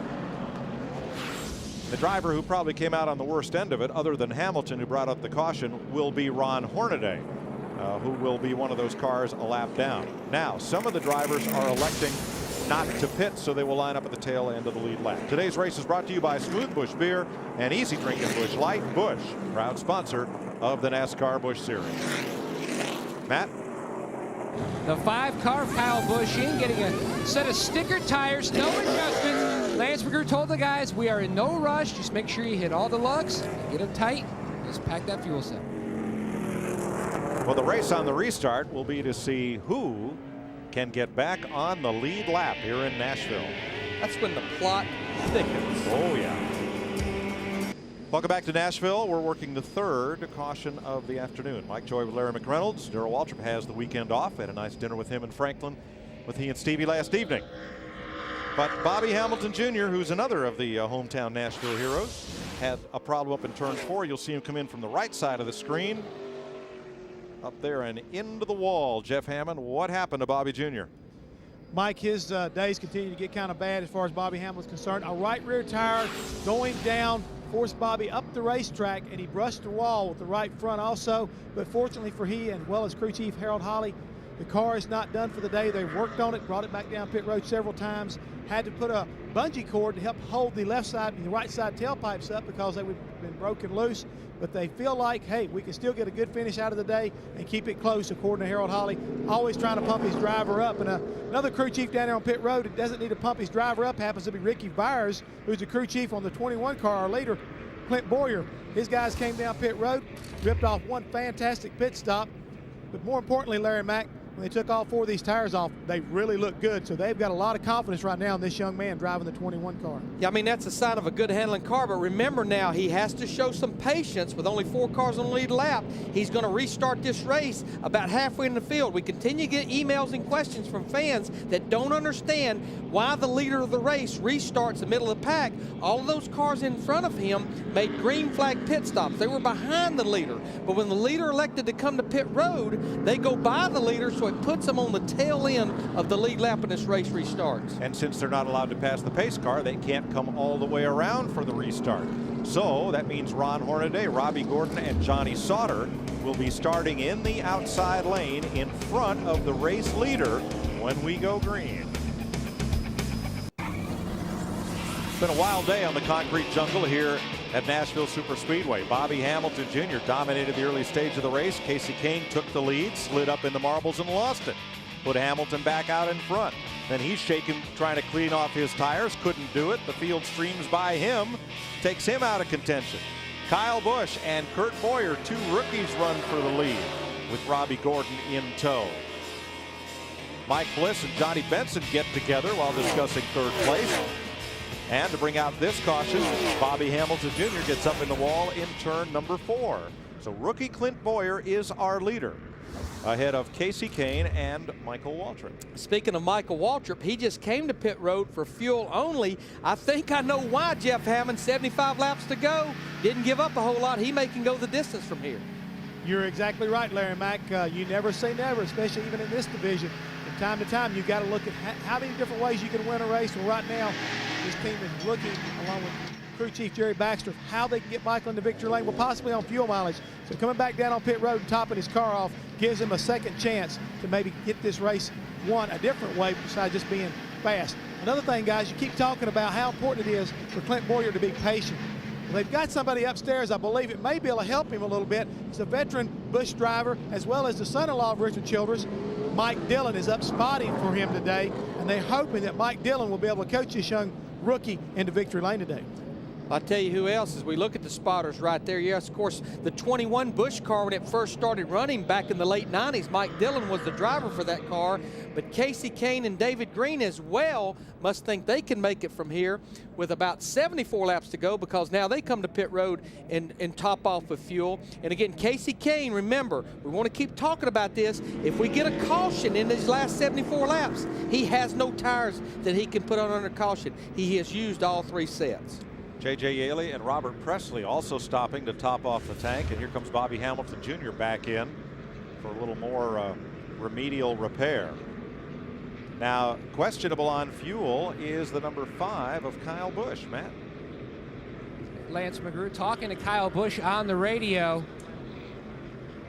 He's actually telling him about their fuel as we speak. Lance, how close are you? We're like 5 laps. He's blabbering in here. So we're like 5 laps short, but we usually figure our mileage a little conservative, so we may be okay. It's kind of hard to tell. A lot of the guys that are in front of us are coming in and topping off. We can't do that with the, you know, that's kind of the Ryan Newman rule to add it on to the Lucky Dog, but we're fine. The Lowe's Monte Carlo's been doing awesome. All the support for Pell and all the guys. It's just been a good weekend altogether. A little lackluster on the qualifying effort, but when you get a couple poles, you start competitive greed takes over. You want to do it every week, but we're fine. I'm looking forward to the rest of the race. In fact, Lance told me that he feels like this team is right on schedule. His driver very patient on the racetrack, but impatient for a win and great results. But they continue to show it, Mike, week in and week out. All right, 8 more drivers have come in to top off, and Hamilton Jr.'s problems continue with the hood up and working on that car. And what Matt and Lance McGrew's talking about as we watch Bobby Hamilton Jr.'s group go to work is after Ryan Newman was the first car that got the free pass back at Dover when this rule was installed, he just kept coming to pit road and topping off because he was going to start at the tail end of the longest line. He won the race. So NASCAR now says you can come and make a normal pit stop for fuel and tires, but that's it. No more coming to pit road to topping off. But if we indeed ran enough cautions to buy those laps, he can make it from here. All right, Clint Boyer, you see, is the 4th car in line. Ahead of him on the tail end of the lead lap, Restart King Ron Hornaday, Robbie Gordon, and Johnny Sauter, then our race leader. And that's all because of who stopped and who didn't under this caution flag. So we're back under green at lap 154. Good, clean restart. He's got a good start, even though he's in second position on the racetrack right now. Robbie Gordon in the 55 car. He's going to go over and challenge Ron Hornaday. Patience, never mind. Boyer takes it 3 wide. But look at the leader right there that was leading the race, Ron Hornaday. He gets tapped from behind right in front of the entire field. Michael Waltrip got him. And here comes everybody. Now, Hornaday was leading the pack, but not leading the race. He was trying to stay on the lead lap, the tail end lead lap. So was Robbie Gordon. In my book, those guys were not showing a lot of patience right there, though. Nobody was.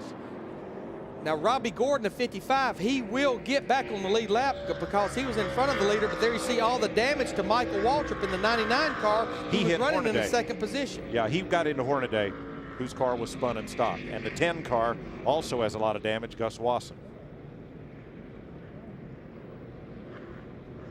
As we always say, cautions breed cautions, especially when guys are trying to stay on the lead lap and trying to get back on the lead lap.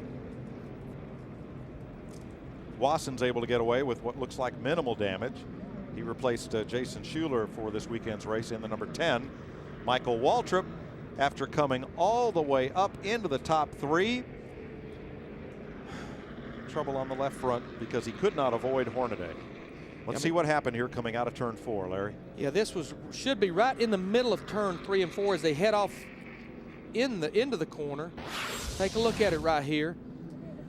There you see Robbie Gordon at 55 had already got in the back of Ron Hornaday in the 2 car. There you see him sideways. Johnny Sauter going to the bottom. There's our leader, Clint Boyer. And there's where Michael Waltrip in the 99 just wasn't sure which way he needed to go with cars on the high side, low side. Gets a lot of damage to the left front. Tough break to put out the 4th caution of the afternoon here in Nashville. Michael Waltrip making repairs as he was unable to avoid a spinning Ron Hornaday. On the first lap of green after the restart.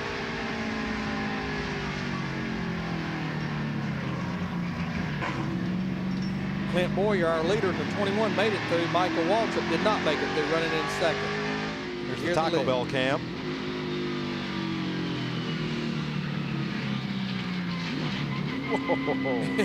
Best thing to do is just almost stop. Then you know you won't get in trouble. We saw Hornaday trying to smoke the tires and turn around. Let's mention that Johnny Sauter and Robbie Gordon were ahead of the leader when that caution flew, so they're back on the lead lap. Jeff?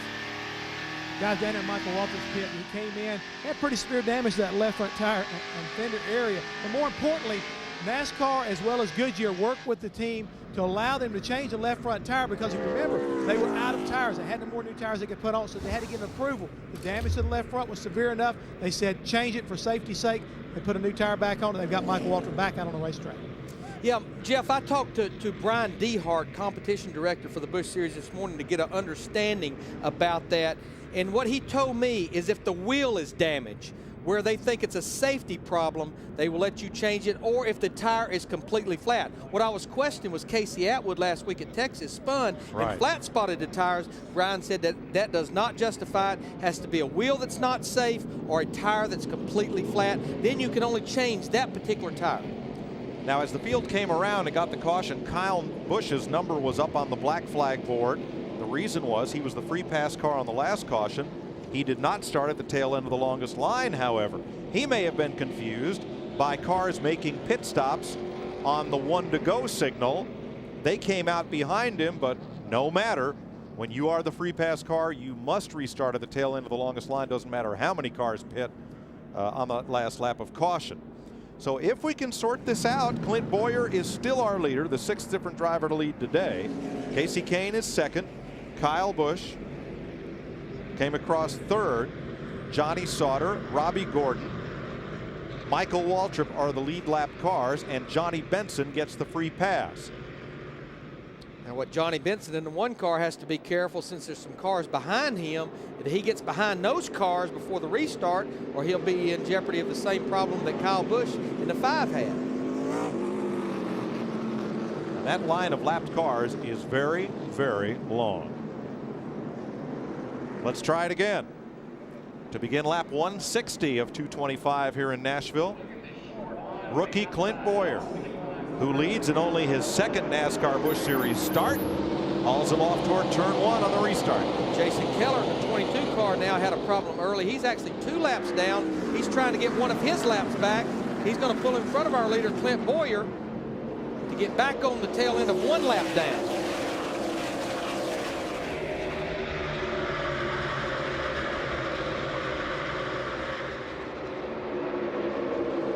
But that was a lucky break for Kyle Busch that we had a caution right after his number was posted. If he had to make that pit stop under green for that penalty, he would have went at least a lap down. Now he's sitting up there in 3rd place in that 5 car. So that was a very lucky break for him. So now 7 cars are on the lead lap. 1 lap down are Mike Bliss, his teammate J.J. Yaley, the 00 of Jason Leffler, Ron Hornaday, the 22, which is Jason Keller. Matt? About a 10-minute delay debate with NASCAR officials, Lance. Describe all the confusion. Well, they gave us a penalty because we weren't at the tail in the longest line on that restart. But you can only check up so much if the guys don't pass you. Like, well, I don't understand what you're supposed to do. I accepted the penalty. We went ahead and served our pass-through under caution. But then they wanted me to start at the tail in longest line again, and that's not how the rule states. The rule is if I do my pass-through, I just happen to be under caution, we can get our position back on the racetrack. So that was my whole argument, which they wound up giving it to us, so I'm happy. He's happy. Ron Hornaday is not. The 2 has come to pit road and gone behind the wall for repair. And that's a shame. This team needed such a good run, and they had it going today. And just the real turning point was when they made their green flag stop, and the caution came out and burned them, and they're up there trying to get back on the lead lap, get involved in a wreck.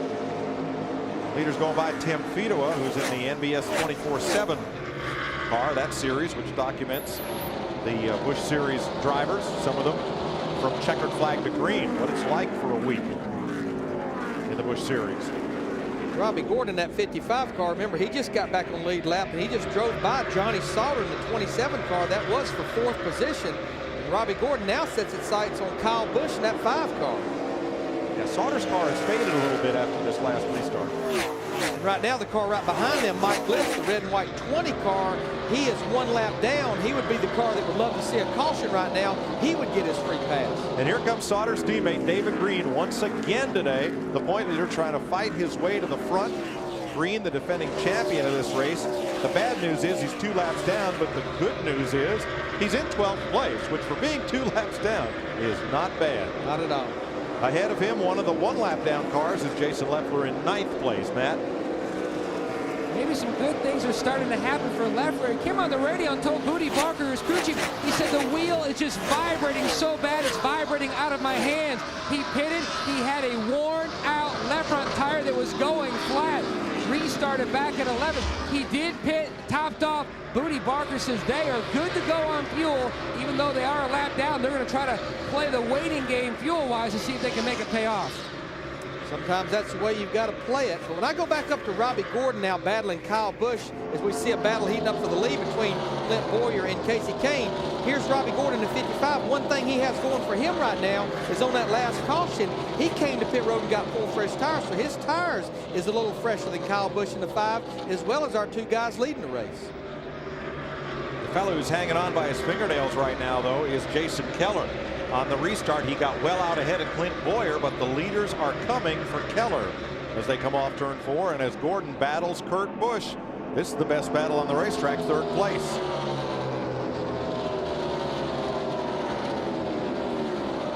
Kyle Busch. Did I say Kurt? I do it all the time. Well, he was that close to the front, he looked like Kurt. Especially on a concrete racetrack. That's right. Rookies doing well here in Nashville. Clint Boyer leading. Kyle Busch, another rookie, in 3rd.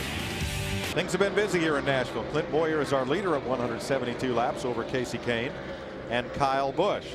While we were away, Casey Kane gets a really good run on Boyer and drops down to take the lead. Now that allowed Jason Keller to get away just a little bit. But then as the leaders caught Keller and Jason tried to give them room, Keller gets a little bit too high up into the marbles, and that gives Boyer an opportunity to retake the lead. Right here coming off turn 4, there was another lap car there. I think that was Andy Ponstein in the 39 car on the bottom. And there Boyer says, no, you can have the lead for a little bit, but only a couple laps. I want it back. And look, you see there, well, Keller got up in the stuff and fell off the lead lap. Jeff? Mike, right now, what's going on with Clint Boyer, more importantly than anything else, we talked about Mike Dillon and how important he may be for this young man getting to victory lane today. Listening and monitoring what's going on between these two guys is just so impressive because of the fact that when he lost the lead, he overdrove turn 3 and the car kind of slid up and he didn't get off turn 4 like he needed to. Casey Kane passed him. Mike Dillon said, look, you've got to slow it down. You've got to ease it in the corner and drive off the corner if you want to get back to the lead. Clint Boyer buckled down, did what he said, took the lead back, and as he cleared him, Dillon said, I want to see the 38 car catch you going into the next corner, and I want to see you drive away from him. And that's exactly what Clint Boyer is doing right now. He's listening to his teacher and hitting his marks. And Larry, that's a hard thing for a short track driver to do because there aren't many short tracks in this country where you carry it in easy to the corner and come off hard like they're trying to get him to do here. No, and even though Clint Boyer in the 21 has done a lot of testing, remember, this is only his second Busch Series start. But I want to go back to Jeff a second. Jeff, more importantly, we have a feeling that Casey Kane in the 38 can make it on fuel. Can that 21 group make it on fuel? They're feeling pretty confident right now, Larry, that they've got him set on go the remainder of the way. At least according to Ricky Byers, he gave him the thumbs up earlier. Maybe he's playing possum, maybe he's not. Maybe he's just trying to play the waiting game to see how things kind of play out. But they're pretty confident here in the 21 group, as well as the 38. They feel like they've got to measure the 21 car, and they're willing to kind of pace themselves behind this rookie and take advantage of him at the end. Yeah, because they're one of the few cars on the lead lap that not come to pit road and top off as Casey Kane, Michael Waltrip, and Kyle Busch, some of those other cars have done. 48 laps to go. We'll see if Clint Boyer can hold on and win in only his second start, or whether it'll be Casey Kane, Kyle Busch, Robbie Gordon, Johnny Sauter, or who. Emporia, Kansas driver Clint Boyer, just 24 years old and in only his second Busch Series start. And what a day he is having, but he has a mirror full of Robbie Gordon right now. Going off into turn number 3, Gordon has caught the race leader. And I think the difference is the fresher tires that Robbie Gordon has on that 55 car versus Clint Boyer. They are about maybe 10 or 15 laps fresher than the 21 car.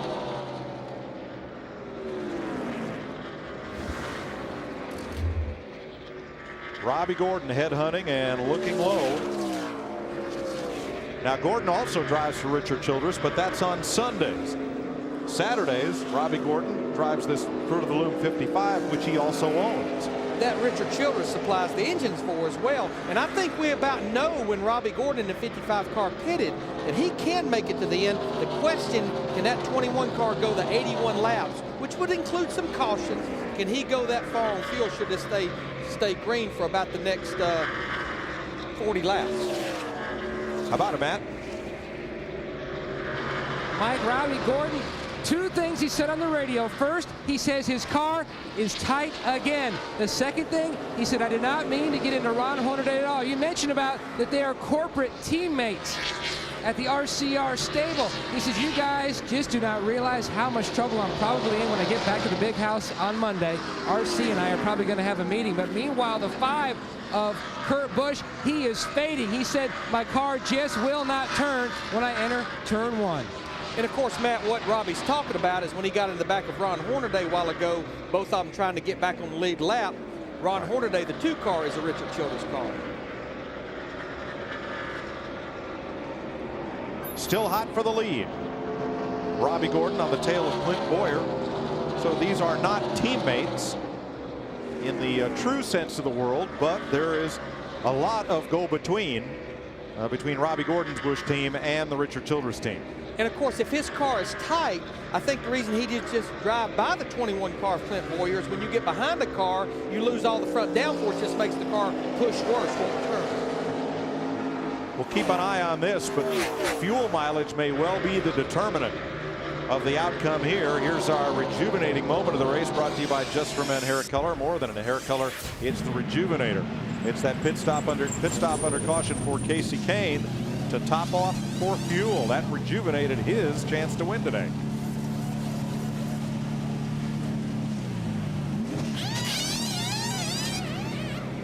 But Casey Kane has had difficulty with some of the lap traffic. That's Andy Ponstein just ahead, leaving almost enough room to get by.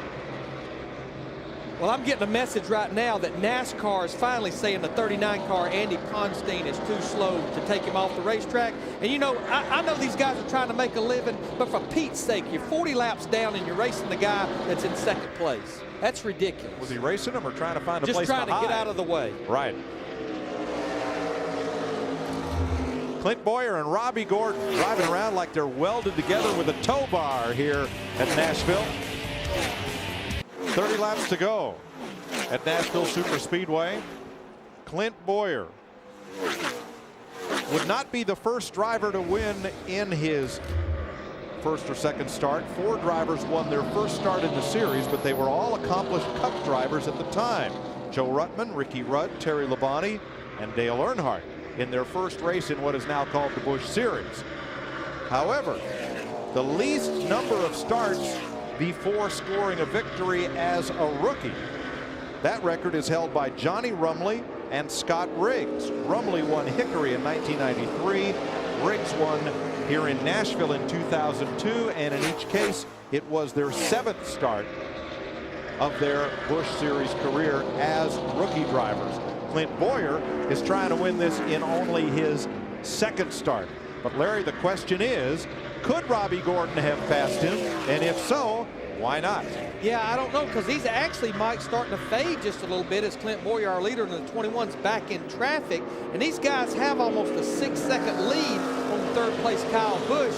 So should we stay green? I think the question is, can Clint Boyer in the 21 make it those final 81 laps on fuel or not? And does Robbie Gordon know that's the question? And is he just saving his stuff until he needs it? I would be willing to say Robbie Gordon's crew has been telling him that possibly the 21 will not make it. But you talk about starts, Mike, we're talking about Clint Boyer and the 21 being in a position to win in only a 2nd Busch Series start. Robbie Gordon, you talk about experience behind him. Busch Series starts and Cup Series starts combined, there's 149. There's quite a bit of experience behind him there. Yes, it is. Veteran Robbie Gordon, can he take the lead from rookie Clint Boyer, or will another rookie, Kyle Busch, work his way to the front? This morning we wondered, with the weather, would we ever race at all today here in Nashville? And now we're just 21 laps from the checkered flag. Clint Boyer trying to be the Busch Series driver who, since this series started in 1982, won in the fewest career starts as a rookie. In about the last 5 or 6 laps, Mike, he has pulled away from Robbie Gordon at 55 by almost a 1.5 seconds. It's almost like either Robbie Gordon's car's going away or he just is confident that 21 car will not make it. How about it, Jeff Hammond? Well, Larry, it's very interesting the way you put that right now. He is driving away from the 55 car, Robbie Gordon, because of the fact that he's hitting his marks by the instruction of Matt Dillon, the spotter. Once again, he is doing a masterful job of telling Clint, as you see the lap cars, my friend, either follow him through the corner, but do not, I repeat, do not get high trying to pass him on the outside. The last time you just about got up in the stuff, and you know what's going to happen if you get that long in your tires. As he goes through the corner right now, you watch him follow the lap down cars through that corner. Now he's clearing them up off the corner, coming down the front straightaway here. They are doing a great job of pacing this young man, trying to get him to victory lane here today. Kenny Wallace was just in for a pit stop. He had pitted at lap 136, and there were 2 caution flags in between, so this was not a case of being low on fuel. Now, on the other leader, Robbie Gordon, here's Matt. Robbie was asking his team for lap times, a comparison between the 21 car and his 55, but he is slowly fading. He says, I believe I have worn my right front completely out, as he tries to reel in that leader. Meanwhile, David Stremme told me this weekend that he had a long talk with Clint Boyer. He said, you're splitting the schedule with Harvick. I did that last year. I can tell you how difficult it will be, especially when you run well. It will be very frustrating to have to get out of that race car for a few races, but you just have to hunker down and be patient. Well, it was frustrating for him last week too, Matt. First time in that car and crash it at Texas. He's rebounded to lead and do a great job here. The other driver who, as a rookie, crashed last week in Texas in a good car was J.J. Yaley. who drives for Joe Gibbs in the number 18. And Yaley has rebounded well in this Vigoro Home Depot car. He got lapped early in the race, but Larry, he's fought his way back up into the top 10. Yeah, he was one of those cars like Clint Boyer and Michael Waltrip, Casey Kane, that had not made that green flag stop. Even though he went lap down very early in the race, he benefited from that caution coming out by not making that green flag stop. Yaley, a second-generation sprint car star from Phoenix. His dad, Cactus Jack Yaley, a star of the Western Sprint Car Circuit and runs some World of Outlaw races. We saw both of them a lot in winter heat in open wheel action 10 or so years ago.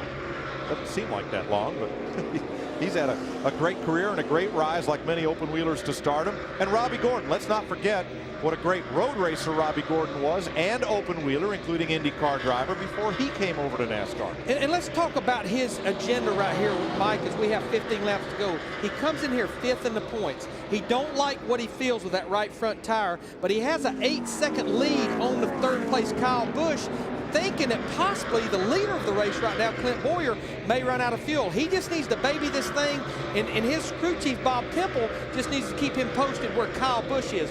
Don't worry about the 21 car right now. Yeah, you can't beat him. Control what you can control, which is your own destiny. Now there you see Casey Atwood in the 14 just driving by Robbie Gordon. Casey Atwood was one of the cars, a lot like Kenny Wallace, that just came to pit road and got 4 fresh tires. Seeing several pit stops. David Stremme has made a couple, and now he comes back onto pit road once again. It's been a tough day for Stremme. He is now 12 laps down as Clint Boyer goes past the 18 of J.J. Yaley. Now, Robbie Gordon, I guess the other question is, as he keeps wondering and worrying about that tire, will he pit? I believe he is. I believe he's coming to pit road right now, or he's either slowing down a bunch right now.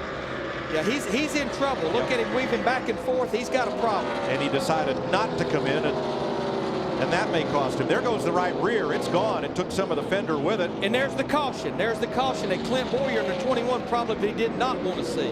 Robbie Gordon needed a caution. He just didn't need it for it to be him.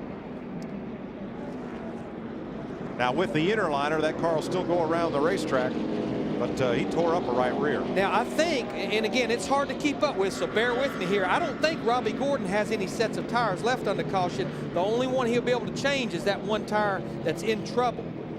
Now, we're pretty sure that Clint Boyer has a set of tires left. Kyle Busch and Casey Kane, we know, does not have a set of tires left. And right now, we're showing 7 cars on the lead lap. Mike Bliss in the 20 should get the free pass. So Robbie Gordon will roll around on the skins. He thought he had a tire problem. There you see the chunking at the start-finish line and that carcass come off. He was down low on the racetrack, Larry, and I thought he was going to bring it to pit road. If he is point racing, that'd be big picture racing. And maybe the tire was down so low he couldn't make the turn onto pit road. But what a break, Mike, because there's only 8 cars on the lead lap, and he's still going to be on the lead lap, so this will be a break for him.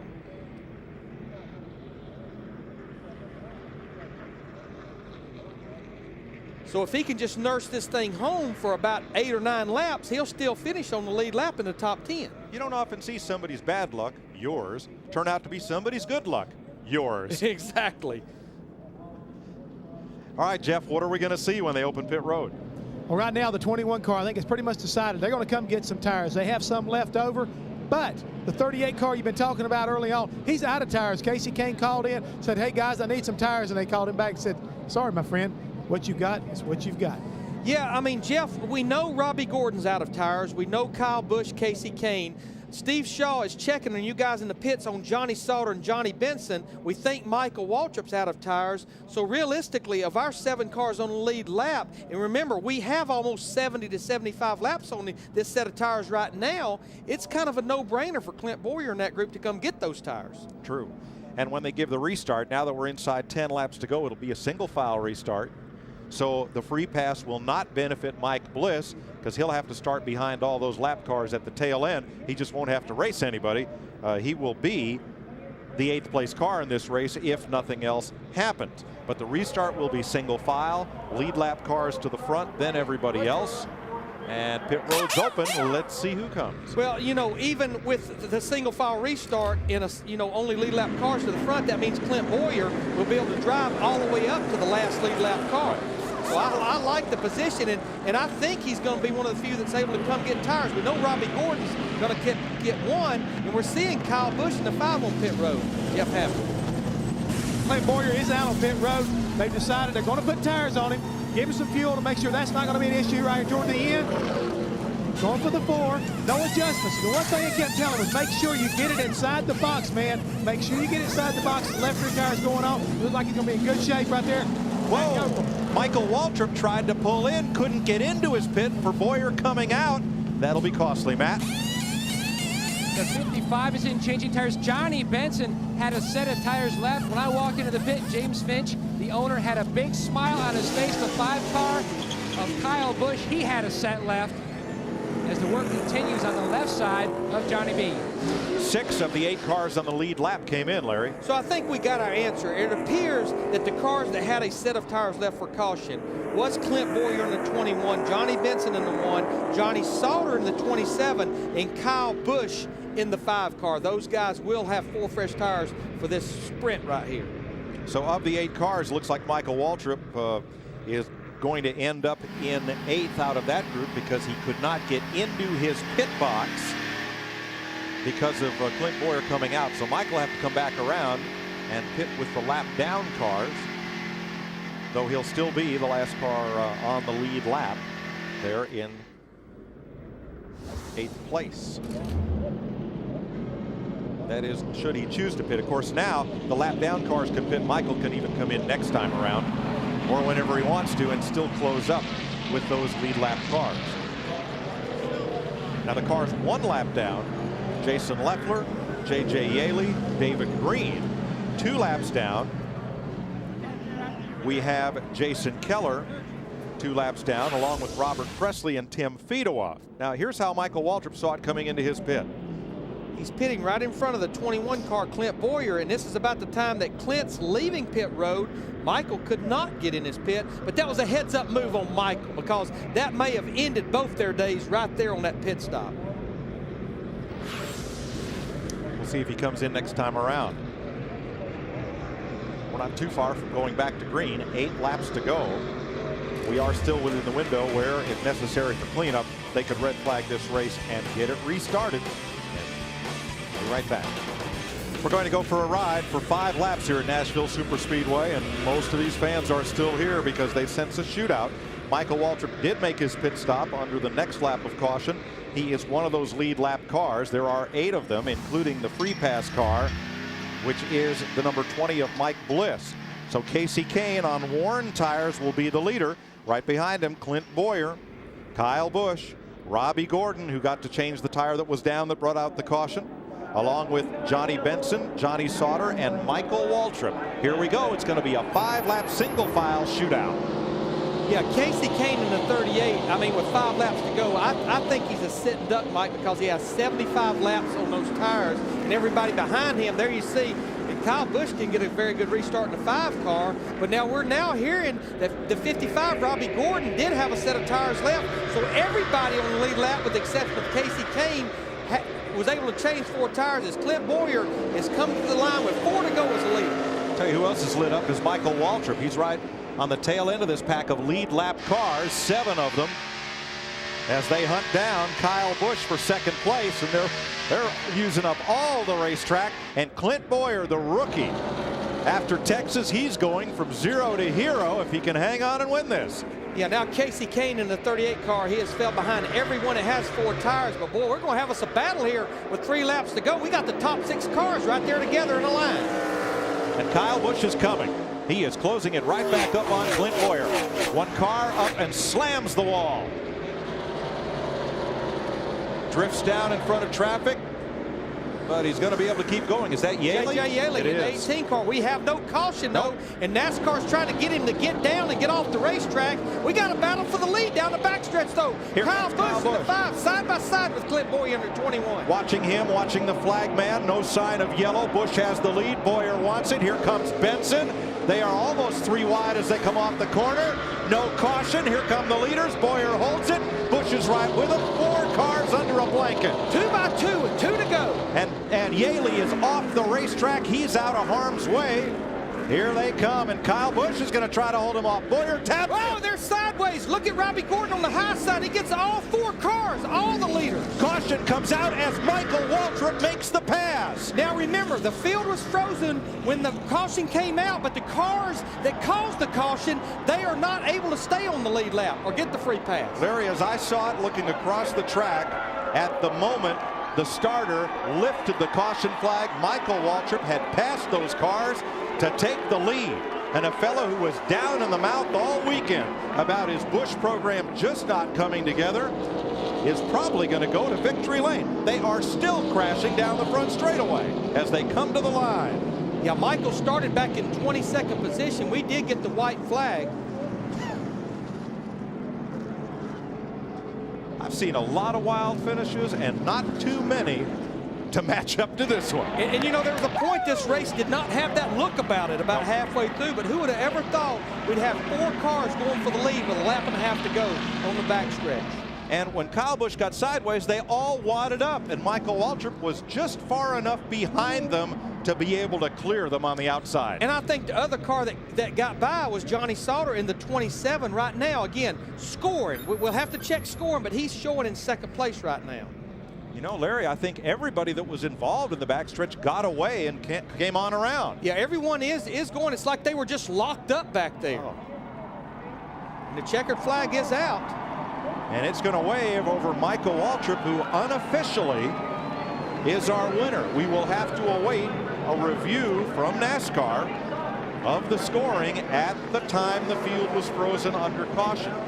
But it's our belief that Michael Waltrip had cleared those cars and will go to victory lane. Oh, let's sort this one out. Now they're coming off turn 2. This was with about a lap and a half to go. You saw the 21 just barely got in the back of the 5, and then it looked like Johnny Benson got in the back of the 21 and just kind of sucked in Robbie Gordon in the 55 car. Chain reaction.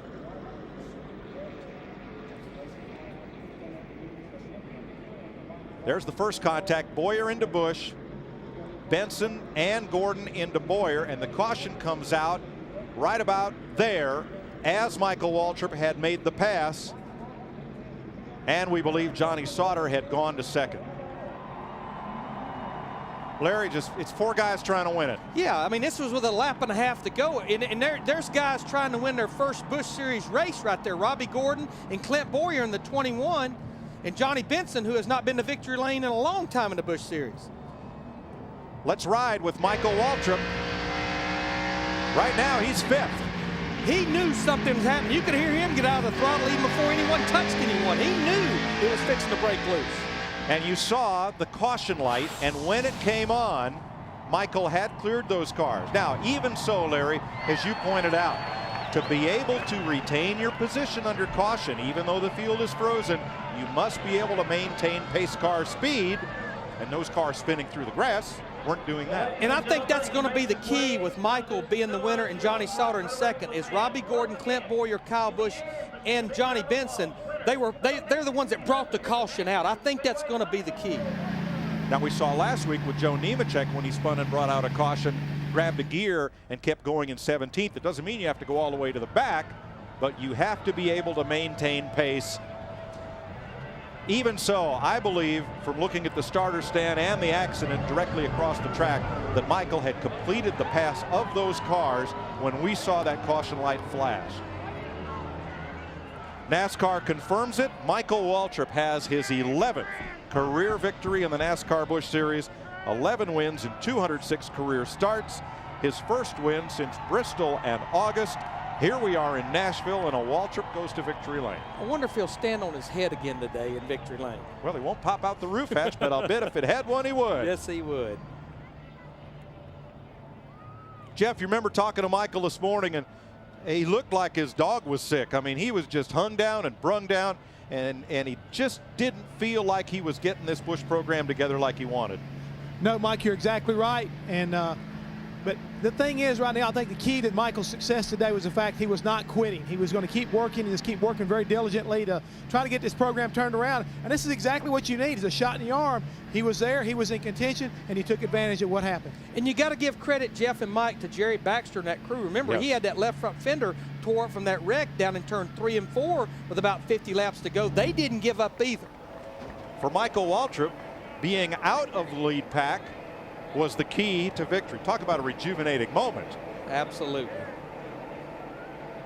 There he sits in victory lane. The unofficial finish from scoring shows Robbie Gordon coming across the line in third, Clint Boyer fourth, Kyle Busch in fifth, Casey Kane, Johnny Benson, and Mike Bliss as the lead lap cars, but we'll await confirmation on that. What we do know for sure is that Matt Yoakum's about to greet our winner, Michael Waltrip. The only trouble he's having is trying to get the helmet hung up inside the race car. He's getting the Hans device off. And Michael Waltrip, his first start here at the Nashville Superspeedway. And he gets the big-time trophy, Gibson guitar. Where do we even begin, Michael?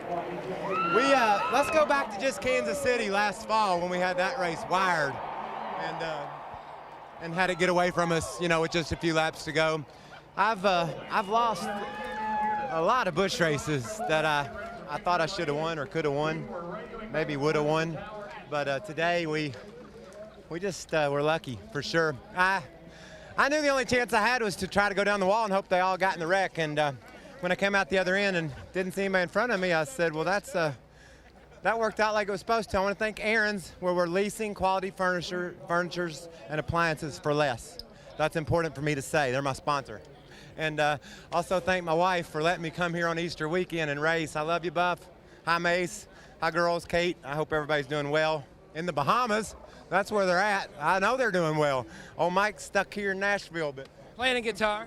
my pal Jerry Baxter. His first win together with you. It is his first win, and he deserves another. You know, he deserves lots of wins. He's done a great job being my crew chief. I'm real proud of him. Also want to thank Bobby Kennedy. He isn't with us anymore. He went to work for my brother, but Bobby really has helped the transition with me and Jerry and this team. So Chevrolet, they've been a great friend of mine over the last 4 or 5 years, and we've gotten them a few wins. I want to thank them as well.